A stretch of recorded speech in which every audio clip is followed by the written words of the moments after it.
Or, la peau est structurée en plusieurs couches. D'abord, la couche basale de l'épiderme qui permet à la peau de se régénérer. Une peau normale se régénère complètement en l'espace de 4 semaines. Vous avez une couche au-dessus de cette couche basale où la peau acquiert sa spécificité, sa protéine spéciale, la kératininisation. Et puis, la couche cornée qui est tout à fait la couche la plus superficielle de la peau qu'on peut comparer à un ciment qui protège la peau de l'environnement extérieur. Alors cette couche cornée est très facile à être abîmée si vous avez une manipulation permanente de facteurs irritants, alors style savon, désinfectant ou de l'essence. Vous enlevez la graisse de cette couche cornée et les facteurs d'irritation peuvent rentrer plus profondément dans cette peau et elles provoquent ensuite de l'irritation, d'où de l'eczéma.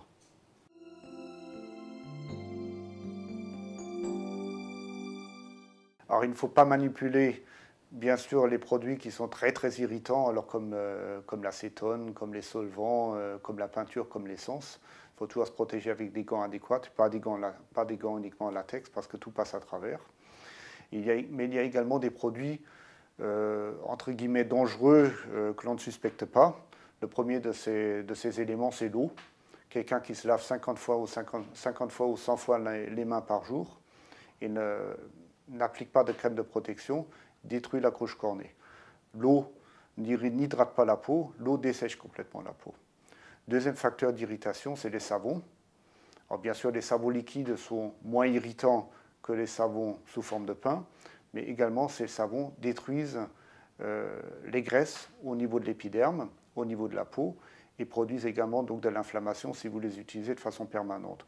Autres produits qui peuvent beaucoup irriter la peau, ce sont les shampoings. Si vous lavez les mains avec les shampoings, ou bien quelqu'un qui lave la tête à d'autres personnes 20 fois par jour, les apprentis coiffeuses, et bien sûr les désinfectants.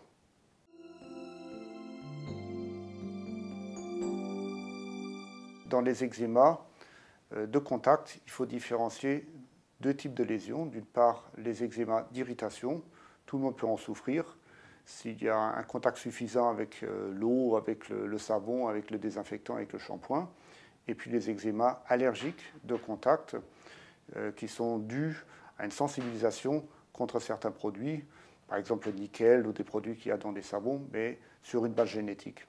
Alors dans les eczémas d'irritation, vous avez d'abord des lésions qui se localisent là où la peau est la plus fine, au niveau des mains, c'est-à-dire entre les doigts. Et parce qu'ici, vous avez une chambre humide également, où les produits peuvent continuer à irriter la peau. Ensuite, lorsque les eczémas s'aggravent, vous avez une atteinte des doigts, des articulations, puis une atteinte du dos des mains, et bien plus tard, uniquement une atteinte palmaire. Dans les eczémas allergiques au contact, les symptômes sont différents. Vous n'avez pas uniquement des rougeurs ou des squames, mais également des petites boules d'eau, des vésicules qui apparaissent au niveau de la face latérale des doigts, sur les doigts ou bien sur le dos des mains. Et ces vésicules sont très très grattantes, très prurigineuses et très désagréables et peuvent se surinfecter.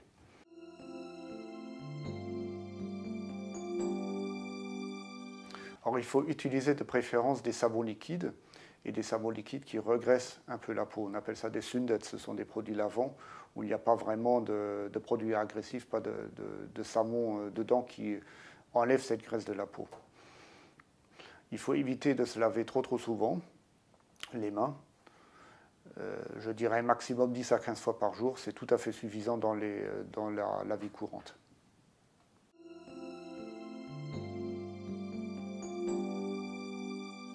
Oui, outre ne pas trop souvent se laver les mains et se laver les mains avec un savon adéquat, il est très très important d'appliquer également des crèmes de soins, des crèmes régénérantes sur les mains, surtout si elles sont déjà sèches. Cela a aussi un effet de prévention contre les eczémas d'irritation.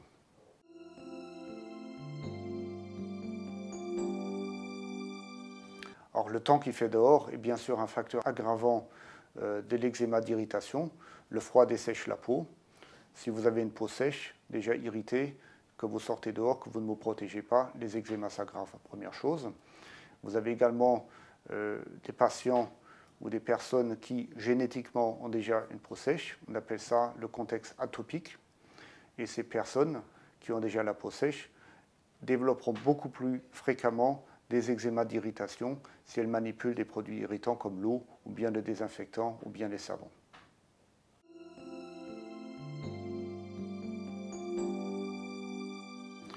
Ne pas trop souvent se laver les mains, se les laver quand même bien sûr. Ne pas utiliser des savons trop agressifs, bien appliquer des crèmes de protection sur les mains et consulter un dermatologue si vous n'y arrivez pas ou si l'eczéma s'aggrave. Ne pas faire d'automédication avec de la cortisone.